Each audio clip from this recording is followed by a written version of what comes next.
Hi everyone, and welcome to another episode of Lockdown Dads. My name's Ian Dinwiddie. I'm the founder of Inspiring Dads, a coaching business to help stressed dads balance work and fatherhood. I've got two children. I've got an 11-year-old daughter and an 8-year-old son. And I'm James Miller, author of Dads Don't Babysit. Oh, there's something missing here. People, fans of the show might notice something missing there. We'll maybe come on and talk about that very shortly. But I'm still the father of two children, and delighted this week to be joined by Simon Gregory. I wrote down how I was going to introduce him, and then I've forgotten already. And it's really not that hard. Simon Gregory is founder and managing director of GPS Return. Thanks for joining us, Simon. Pleasure. Thank you for having me. We start with the same question every week. We try and, we're back to shaking hands. Things are getting very easy. This question is increasingly easy to bat away. It's amazing how things have changed in the last few weeks, but we're still trying to sort of delve in a bit deeper than the obvious answer. How are you? Doing all right. This week's been better than last week. If we did this podcast last week, it would have been a very different answer, I think. But at the moment, I am doing all right. Thank you. What's happened? I mean, I don't know if I want to ask what happened last week, but what's... Nothing specific. So, yeah, I'm founding and managing director of GPS Return. We're also setting up the Returners Tribe, which I'm sure we'll talk about a bit later. I chair a local charity, which is a local children's charity. I am doing a 24-hour, 288-mile bike ride from Harrogate to Southampton in 3 weeks' time. To raise £10,000 for Macmillan. So there's all the organising and planning and fundraising and training for that. And also trying to be a good dad to my two kids and a good husband to my wife and all those sort of things. So last week, it just felt like I was drowning under the pressure of expectation, to be honest. I guess the way I sort of put it was, you go to a buffet in the good old days and you see those guys walking away from the buffet and their plates just piled high, and you just sort of sitting thinking, how are you going to tackle that? Because if you go in from the top, it's just going to go. If you go in from the side, it's just going to go. And that's kind of how I was feeling at the time. So that was sort of Tuesday, Wednesday, Thursday. I was probably 3 out of 10. Really struggling to kind of get my head around what I was supposed to be doing, how I was going to be doing it. And then Friday, I felt a bit better. I did a 150-mile training ride Friday night to Saturday morning. And that kind of improved my mood a bit, just because it was one of those things I could write, tick, done that now, but also it gave me the space to just metabolize those thoughts and emotions. And this week, I sort of feel a bit more on it, really. It's just fundraising is going well, one step closer to getting the ride done and completed. Yeah, it's just...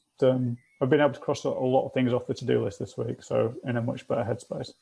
I think that's really interesting, actually. I think that is a very common experience now. I mean, obviously, we've done the whole how are you question for over a year now, and the answers are very different now to what they were 12 months ago, let's face it. But they're not actually any easier. I mean, I put a piece on Working Dads yesterday by T.W.A.T, former guest on this, very early doors guest on this, just talking about being self-employed and how opening up actually brings with it new challenges. It's that thing of, while we were locked down, we were all around our kids, and it was a lot easier to be a present dad because you weren't allowed to go anywhere, Now, as things open up and you are able to do things, I think there is, as you say, there is a pressure to do stuff, but to try and retain that connection with your family and with your partners, with your kids and all that. And it's it's a new set of challenges. We've gone from, I don't know, I'm going to try and work on the buffet. Give me the rest of the podcast to work on that buffet analogy. I like it, but I'm going to have to work on it.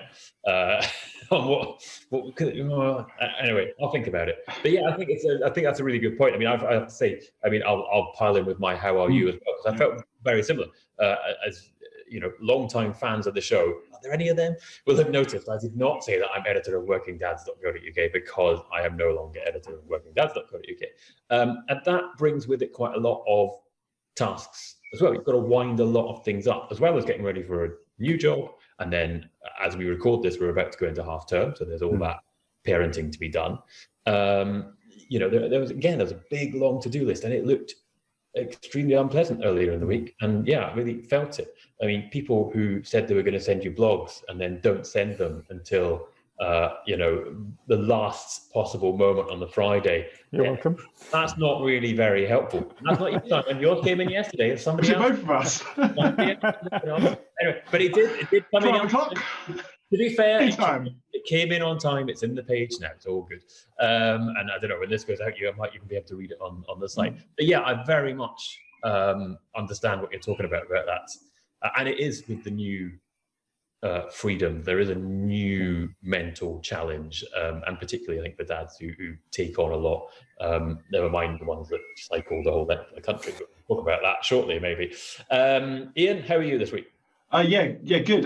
Same kind of thing about stuff opening up. I've been offered some work on, I think it's the 9th of July, presentation piece, couple of hours of work on personality profile, actually. But also, excitingly, I've also been offered, like, you can come and stay over and socialise and stay in the hotel on the Thursday night. It's like, we're going out for drinks. Like, oh, better check. Can I do this? Logistically, does this work? But actually, I mean, because Lisa's work from the office day is usually a Thursday, so she might work from home that day to make a nice change.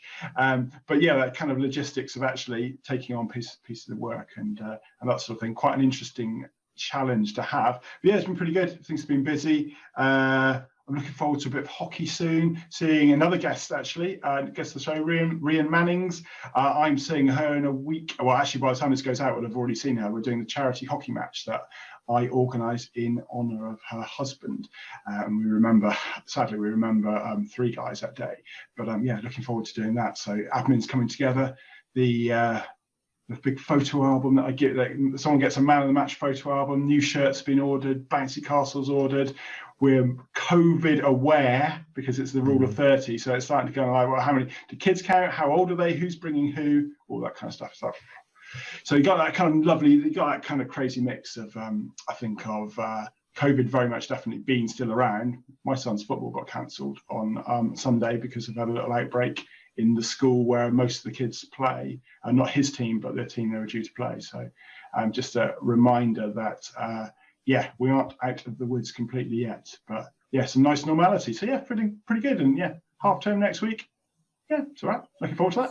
You're well past half term by the time this goes out. I completely lost where we're at with actually publication dates. But anyway, let's talk about the path. Let's talk about Simon's path. Right, GPS return.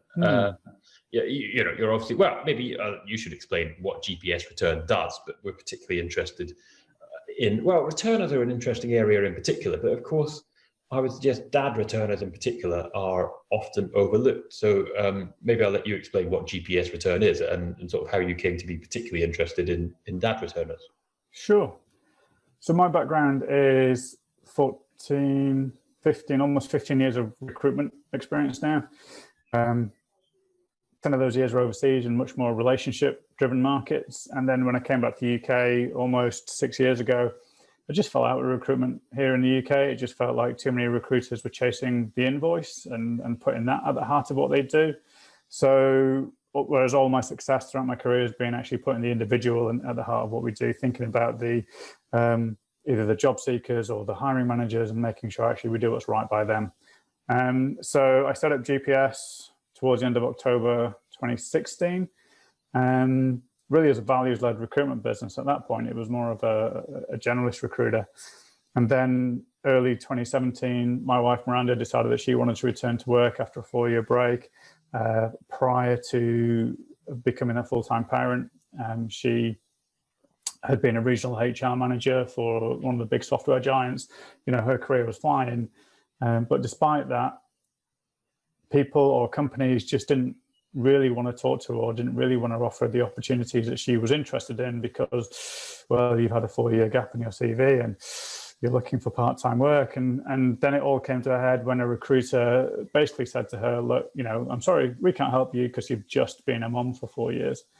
And that was really the spark. Yeah, that was really the spark that sort of got us going. It was that sort of thing where a bit of a rant and a rave around, why don't recruiters get it? There must be a bloody recruiter out there who helps people like me return to work. And it's sort of thinking, well, hang on, I'm setting up a recruitment business. we're still very early days. Why don't we make that our purpose? And we started to scratch at the surface of helping the returner, and it was one of those things where initially it was the parent returner, and I'm very consciously talking about the parent returner. I mean, there are recruitment companies out there that focus on mums and very much mums, and it's mums and it's mums, but not really understanding there are a lot of dads out there as well that are trying to return or thinking about returning, thinking about actually becoming a full-time parent and how do they return. So we set up GPS Return, initially part of GPS towards the end of 2017, and then start of 2018, the return side of the business had taken off so much that we closed the original GPS business and focused entirely on return. So we are a recruitment company that specializes in helping professionals return to work. And initially we were focused on parents, then it became parents and carers, and then we started to work with people returning to work after recovering from life-threatening illnesses like cancer or who've experienced life-changing injuries. People have been made redundant, and in the middle of a pandemic, and a few months became 6 months, became 12 months, and what do I do, and what's going on, and what am I doing wrong? And so this is who we are, really. And then sort of working with businesses who are open-minded enough to actually say, yeah, we recognize that Dave here has got a lot of really great experience. Yeah, he's been out of work for 2 or 3 years, but that's not an obstacle for us because we think, he can get up to speed pretty quickly, and we were willing to provide the opportunity. I think it's fantastic, and it's really, really interesting in terms of the model. You talked about your relationship building and versus that kind of slightly more sort of transactional model of recruitment that maybe predominates in this country. And I wonder how much of what you do is about coaching the businesses that you work with, and how much of it is coaching the clients and making that as a nice fit and being that go-between that makes that joins the dots for everyone. Yeah, I mean, we very much talk about our job is to help you find the right person and to help those job seekers find the right opportunity for now. We're not talking about what's going to be the right opportunity in 3 years' time or who's going to be the right person in 3 years' time, but what's happening today and who's the right person now. So, a good example is a company we're working with at the moment, an engineering firm. It's growing pretty quickly. The MD is a really good engineer, but is really struggling with the business operations side. He doesn't really interview people, but actually he's recruiting an FC. So how do we go about that? So it's been a lot of coaching around that of, right, what does he think he needs? What does he really need? Does the person need to be full-time? Because a lot of companies, their knee-jerk reaction is senior position full-time. We're actually talking it back and saying, right, why does this person need to be full-time? And does it make a difference if they're 30 hours a week? Does it make any difference if they're working 2 days from home? Does it make any difference if they're 9 till 5 or 7 till 3 or 10 till 6 or whatever it might be?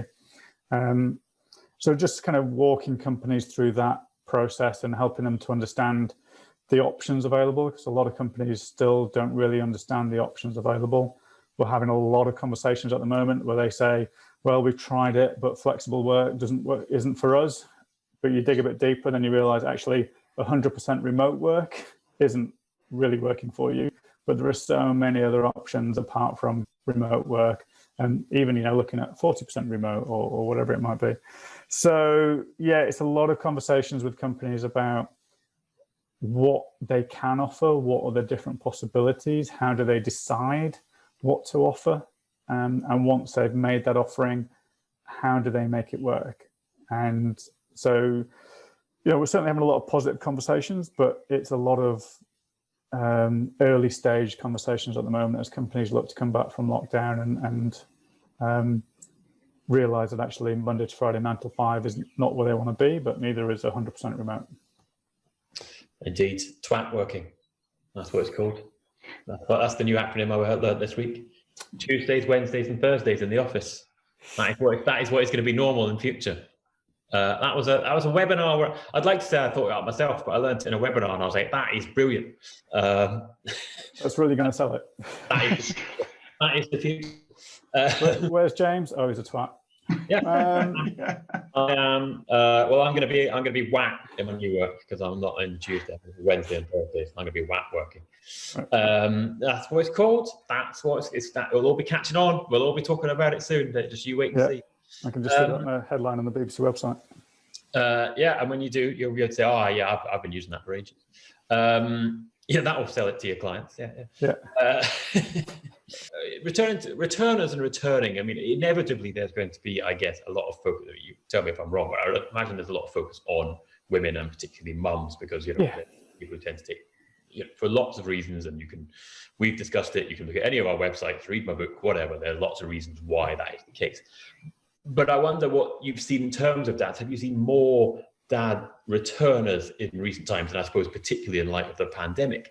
And I also wonder because I'm going into a sort of proper job, to some extent, albeit I'm only doing it 3 days a week. And I was like, well, I suppose I'm a returner because I've been out doing self-employed stuff really for the last few years. Are you seeing more male returners, or is there an issue with men identifying as returners? Do they see themselves as returners? Men face a lot of different issues to women when they're returning. I think the first part is that they tend to return sooner than mums do, because they haven't had their experience of being a full-time parent hasn't been as enjoyable as a full-time mum, predominantly because most parent and children groups are mums, predominantly because a lot of the activity groups are mums, and either they're not made to feel welcome or they feel a bit sort of spare part, not really comfortable here. I'm sat in a group of 10 women and they're all breastfeeding and I'm sort of, where am I supposed to look? So they tend to return sooner because of that. They tend to want to get back to work quicker. So because of that, the gap in their CV is only being, say, 12, 18 months instead of 3 or 4 years. But also, for whatever reason, it's assumed that men will be able to get back up to speed sooner. There's still this perception of, I've been a full-time dad, so I'm coming back to work. Great. But in my head, I'm thinking, well, if there's an illness, it'll still be the mom that gets the phone call. If there's an issue at school, it'll be the mom that gets the phone call. If the kid's sick, it'll be the mom that's expected to stay at home. And there's all this kind of conscious or unconscious bias, which leads men to sort of saying, well, yes, you can return to work. So it's actually easier for men to make that return. The men that we've worked with, if they're of that mindset that they want to be a full-time parent, then typically they're of the same mindset of saying that they're quite comfortable calling themselves a full-time parent. I'm returning to work. I am a returner. So there's no kind of discrepancies there. But where men face the biggest challenge is actually getting the flexibility. So, it's the classic story of I was working with a sales director a little while ago. He's working in a large business. He'd seen other sales directors, women in the business, moms in the business, turn around and saying, can I have flexibility, please? Because I want to spend more time with the kids. And they're sort of like, 4-day week. You can work from home for a day. That's fine, no problems. He asked for flexibility and he's told, no, because we don't really see why you need flexibility. And if you really want it, then you can leave an hour earlier on a Friday. I'm laughing just because it's so common. I mean, we've all heard it. It's unbelievable. Yeah. I did a presentation this week and I've forgotten, I don't know if I've mentioned this on the podcast before, but I've forgotten the example from my book of the woman who wanted to move to Greece to look after her elderly mother and was given the flexibility to do that, work from Greece. And the man who just wanted to work from home and was told no. And as I always point out, clearly that's unfair, right? That's a problem. But the issue is not the unfairness. The issue is that the man is denied a caring identity. It's that, it is unfair, but it's not like, women are having it so much easier than men. It's that men don't get to be carers. Like, that's not a part of the masculine identity. And that is bizarre, really. But I mean, totally fits with what you've just said there. Yeah. And the upshot of what it was is that essentially this guy ended up leaving the business after 6 months of banter in the office. Oh, you're leaving again early. Oh, have you got another holiday? Oh, look at thumbprint walking out the office. Why can't his wife look after the kids? These sorts of things.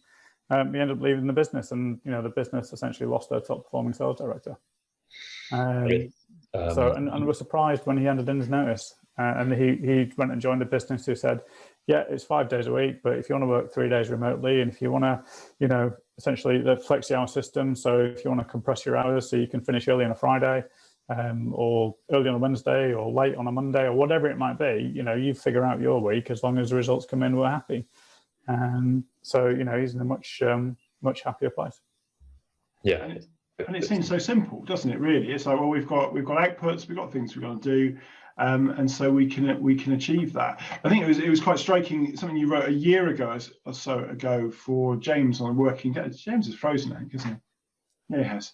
Oh, you're right. He'll come back on the Working Dads platform, and it was dad returners need support too, and it was quite striking about these challenges that men face, but also, like James said, it's not sort of a woe is dads kind of story. It's difficult, but also the emphasis then becomes on actually, if we assume that dads don't have caring responsibilities, then we assume that all women do, and therefore we can use that as a point of difference. So actually, well, they're not really a good bet for this job because they want this, and it just kind of throws everything upside down, doesn't it?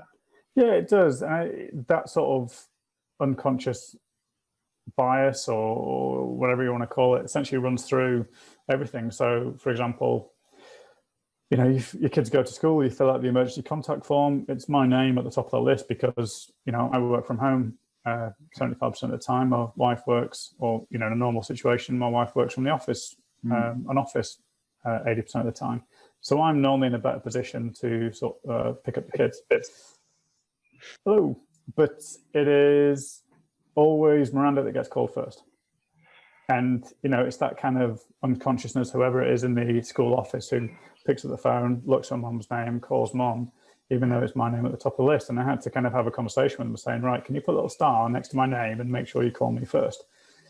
And if that's something simple as who school calls first, then it's going to run through pretty much the whole of society. And, there's a lot of groups out there who are very mum-centric, who are trying to get more equality for mums, trying to help mums return to work in positions similar to where they were working before, or even higher to where they were working before. But the dads have been forgotten in this conversation. And my attitude is, look, if we're going to get to a point where anybody, mums or dads, can take time out 2, 3, 5 years out of their career to be a full-time parent, or to deal with an illness, or to deal with and help look after an elderly relative, for example, then you've got to include the whole population, the mums and the dads, the men and the women, because if you only focus on half the population, then only half the population is going to get behind you, and it's going to take much longer for it to get sorted. Whereas if 100% of the population is behind you, then it's going to happen very quickly. And suddenly you'll find yourself in a position where dads feel a lot more comfortable to put their hand up and say, actually, I want to be the full-time parent, or let's split it up. You do the first year, I'll do the second year. And so you find that actually mums aren't taking that long out of their career. Instead of taking 3, 4 years, they may be taking 1 year to 2 years out of their career, and they're able to return much easier. You've got this perception that actually dads are involved in that caring and looking after their children. So 50% of the time, it's the dads that are going to go home and deal with the kids, or whatever scenario it might be. And companies, therefore, will get a lot more comfortable about hiring the mom returner as they do with the dad returner.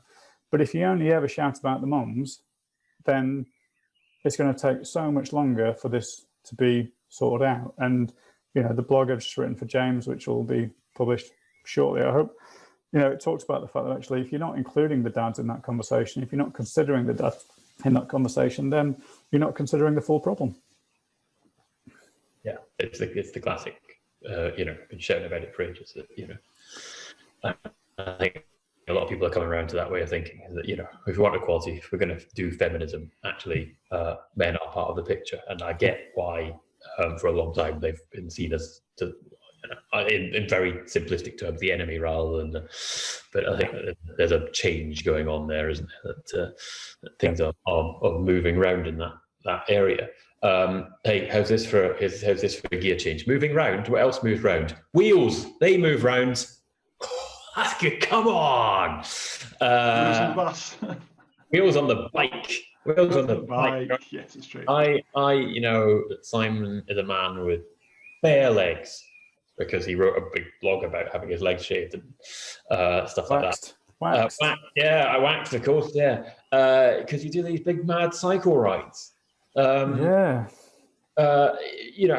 that adds gives you something extra to do, I suppose, in terms of, as we spoke earlier, about stuff on your plate. But at the same time, as you say, it's a really good way of actually getting out and getting your brain working.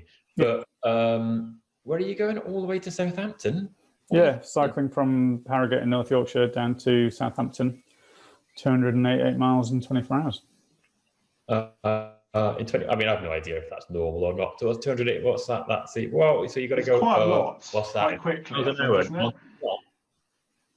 Well, I guess kind of it would take you 5 to 6 hours to drive. And it's all for a good cause.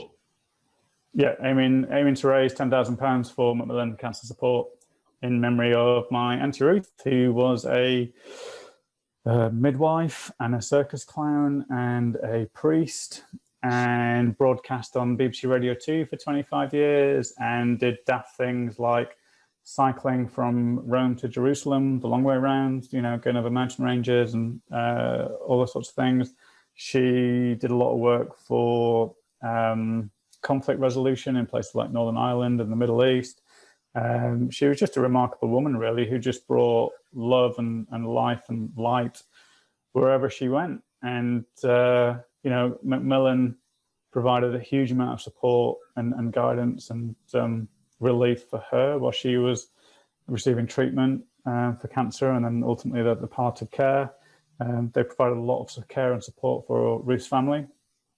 But because of COVID, they've lost a third of their income, and I just couldn't really sit there and think about all those families who were going through what Ruth and Ruth's family went through without receiving the care and support that they received. It just kind of made me feel a bit sick inside. So it's like, it was about this time last year that I thought, well, let's do something silly. In many ways, I mean, the training for it's been brilliant because, as I said, it's given me a lot of space. It's given me a lot of purpose. March and April last year, where recruitment just absolutely crashed and nobody was recruiting, and I didn't know if I had a business or anything. It was a cycling which got me through that.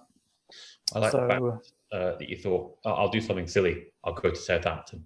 I mean, I think that is quite a silly thing to do. Southampton. Well, yeah, there is logic behind it. I know there is actually a reason. It wasn't just put a pin on the map. No, Ruth was University Hospital Southampton was where Ruth was treated and ultimately died 2 years ago. So that's the finish line. It's the hospital where she was treated. And obviously, being Southampton, I've only been there once, and it was to say goodbye to Ruth, and so it's going to be quite an emotional end to the ride. But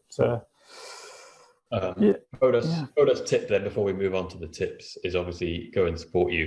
I don't think I've done. I think you did another one. I think I did. I might be leading with my chin here, but I think I did back the last one. I think I'll back this one. So there you go. I'll go straight on after this. But so how do people go and back this insane endeavor? The two ways: you can either go to justgiving.com/RuthScott24, RuthScott24. The alternative is they text Ruth24 space and then the amount, so £10, £5, £1, £100, whatever it is you want, to 70550. Okay, right. We better move on to the tips because we're running out of time. Where should we go first? Ian, I feel like you've been first for ages. What's your tip? I've been first for ages. Okay, so my tip, and we had the same book this week. We've got advanced copies. Now, by the time this goes out, you're going to show you the book as well? It's called Dad. I've got my computer balancing on my copy. That is so working from home, isn't it? So by the time this goes out, you'll be able to buy this book in the shops. This is a book called Dad, and it's been curated by Elliot Ray, who was a guest on this show back in September from Music Football Fatherhood. And both of us, we both supported the crowdfunding to get it self-published. And it is, firstly, it is a beautiful, high-quality product. When you associate self-publishing with possibly not such high production standards, but this is amazing. It is absolutely beautiful. It looks a great book, and inside it's just packed full of kind of the easiest way of describing it is it's kind of just ordinary guys telling extraordinary stories, and it's little it's chapters individual dads telling chapters, and it's really emotional and moving. And it's, there's chapters about shared parental leave, there's chapters about bereavement, there's chapters about autism, and chapters about being friends with your kids. There's all sorts of things here, faith, purpose. It's really, really good. The bits I've read so far, it's a really essential read. It's emotional, and it's a necessary book, I think. So I recommend, Dad, by Music Football Fatherhood. So look out for that. We'll put the thing in there. So yeah, I'm really impressed. The only bit I disagree with there is that they're not telling extraordinary stories. I'd suggest that what's extraordinary is that they're telling their stories. They're actually very common stories of miscarriage, divorce, grief, whatever. These are things that happen to men and are really hard to deal with, but men haven't traditionally spoken about it. And that's I think that's sort of where the power comes from, is that these guys are actually stepping up and talking about it. Simon, have you got a tip for dads? I think my tip for anyone really is don't forget about you. Dads are so often expected to be the foundation of the family, provide for the family, give for the family, and a lot of dads fall into that trap of just their identity is the provider, when actually a lot of the dads that I know, they've learned to step away from that identity and actually what really identifies them. But I look at my friends who have really struggled over the last 12 months and my friends that have really thrived over the last 10 months, 12 months. And the difference is quite simply, those that have thrived have made the time for themselves. They've had that conversation with their partners and said, I want 2 hours a week where I can go for a run, go for a ride, watch the football, whatever it might be, but they've agreed that time slot to make sure that they have time for themselves where they can go and, as I said earlier, sort of metabolize those feelings and thoughts and emotions. And those that have struggled haven't been able to do that and haven't had those conversations. So if you're not already, make sure you make time for yourself. I think it's a good one. It's the old airline, put on your oxygen mask before you put on anybody else's. It's very much very true, which is what I did last weekend by going to a golf weekend with my brothers. This weekend, my partner is away with her best friend looking at gardens. We're allowed to do this stuff. But last weekend gave rise to it's going to be one of those model maze tips about what should you do? What is the actual correct tip? So we're coming up the 18th. And there was a group, I went to Yorkshire, right? So this is Simon's stomping ground. I was in Yorkshire, out there, so just south of Leeds. Coming up the 18th, playing into the 18th green, there's a group of gentlemen standing outside the clubhouse who had a beer. One of us, I can't remember who it was. It wasn't me, because I was already on the green. With a fairly weak chip onto the green. And these gentlemen shouted, "Oh, does your husband play?" Now, later that night, lying in bed, I was like, do you know what I should have done? I should have turned around and said, sorry, was that a homophobic comment or a sexist comment? And then said to the rest of them, sorry, which, are you guys all cool with this guy being either homophobic or sexist? Should I have called him out? Or should we have all just ignored the drunk Yorkshire men? I mean, the fact that they're from Yorkshire wasn't really here. Yeah, I was going to say, what's this Yorkshire bashing going on? Yeah, come on. I told you, it's you encouraged me. To be fair, words like homophobia has only just made it to Yorkshire, so probably wouldn't understand what you meant by that. Should I have challenged it, or should you just walk away? What do we think? I think my question would have been straight away is, what do you mean by that? And just asking that question and actually get him to explain it. And then you go, well,